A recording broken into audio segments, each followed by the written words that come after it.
Tani në një tjetër bashki ku ditën e sotme është votuar, do të shkojmë në Burrel, atje është korespondenti jon Enver Doçi për të na përcjellë më tepër detaje lidhur me procesin e votimit edhe të numërimit. Enver, mirëmbrëma, shoqi e pozicionuar në një nga qendrat e numërimit. A ka nisur procesi i numërimit për bashkinë e Burrelit dhe cilat janë rezultatet e para, nëse mund të na i thuash, nëse ka nisur? Po, mirëmbrëma, jemi ke KZAZ-ja numër 16 në bashkinë e Matit, po kanë vazhduar numërimi i 4 kutive të para. Dua të theksoj që ato kuti që janë numëruar ka qenë njohur si bastion i djathtë, po ka avanson kandidati i Partisë Socialiste Altin Bojni me një rezultat të thellë. Akoma nuk kanë përfunduar numërimi i 4 kutive të gjithsoj, po jam drejt të përfundimit, po deri në këto momente që po flasim ka kryesuar kandidati i Partisë Socialiste Altin Bojni dhe pse ka qenë kjo njësia bas në bashkinë e Matit, ka qenë njohur si pasion i djathtë.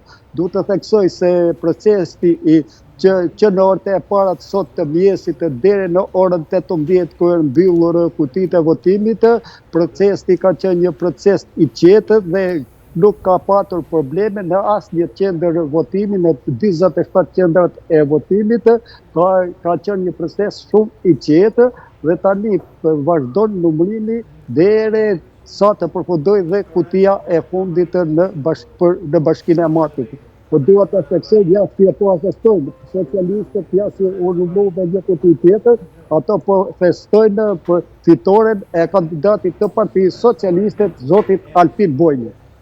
Po se takon pjesëmarrjes, Enver, si ka qenë pjesëmarrja në këto zgjedhje?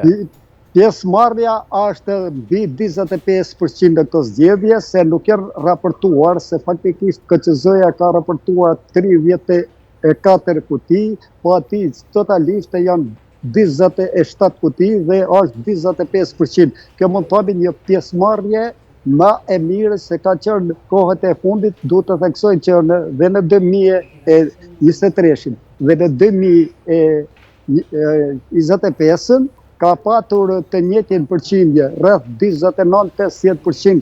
50% ka qenë në 2023, me 11 maj të 2025 ka qenë 29%. Kanë patur të drejtë vote në 2023 29.000 persona, po dhe në 2025, në 11 maj të 2025, kanë patur të drejtë vote 28.000 persona.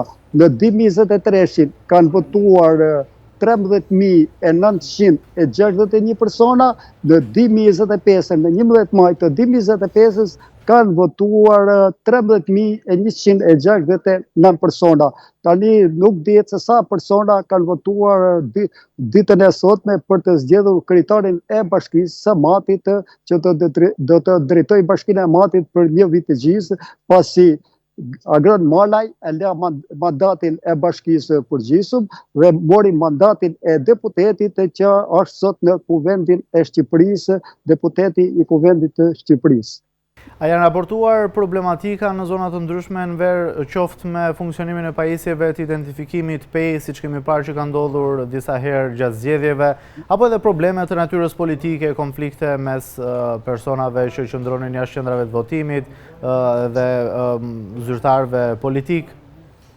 Faktikisht në një qendër votimi në njësinë basë 096, është fillimisht disa pajisje, po ato mbi herë u morën ke Komisioni KZAZ-s numër 16, ka dërguar bazën materiale dhe për 20 minuta ka vazhduar procesi i votimit veti. Për sa i përket nuk ka patur përplasje nga forcat politike, ata kam theksuar dhe në lidhje tjera, ata kanë ndjekur live nëpërmjet ekranit të News 24-s, se po të shikoshe sot në të gjithë Burrelin, ka patur vetëm në lokale, vetëm ekranin News 24-s ka qenë, ku kanë monitoruar të gjithë forcat politike, subjektet politike, si PD-ja dhe PS-ja, që kanë shikuar dhe kanë parë rezultatet nëpërmjet ekranit të televizionit të News 24-s.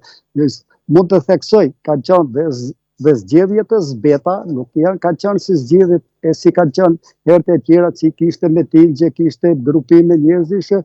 Këtë herë kandidatët, se këtu kanë qenë 3 kandidatë, Altin Bojli i Partisë Socialiste, ka qenë Eduard Brahilika i Partisë Demokratike dhe Suzana Pasha e pavarur.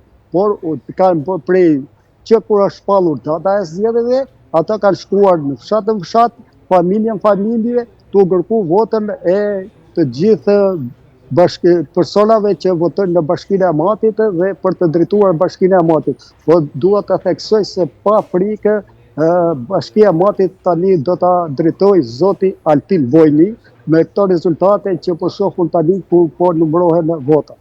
E qartë, Enver, kur pritet që të përfundoj procesi numërimit nga komunikimet që ti ke patur edhe me drejtuesit e KZAZ-s, çfarë parashikojnë ata për të patur rezultatin final të këtyre zgjedhjeve? Tani ato pritet se ne kena patur komunikim her pas here, ato pritet që nesër nga ora rreth orës 11 të përfundojnë komplet numërimi i 47 kutive dhe të theksoj që ka qenë dhe një kuti e burgut të sigurisë lartë të Borrelit, si kanë pasë të drejt vetëm 30 e ditë të përgosur, pasi ata kanë qenë me le banimi në Bashkinë e Amatit, kurse të burgosurët e tjerë nuk kanë pas drejt votimi, vetëm ata që kanë qenë me le banimi në Bashkinë e Amatit. E qartë. Mirë, Enver, të falenderoj për informacionet që na përcolle dhe për raportimin gjatë ditës së sotme. Faleminderit dhe juve.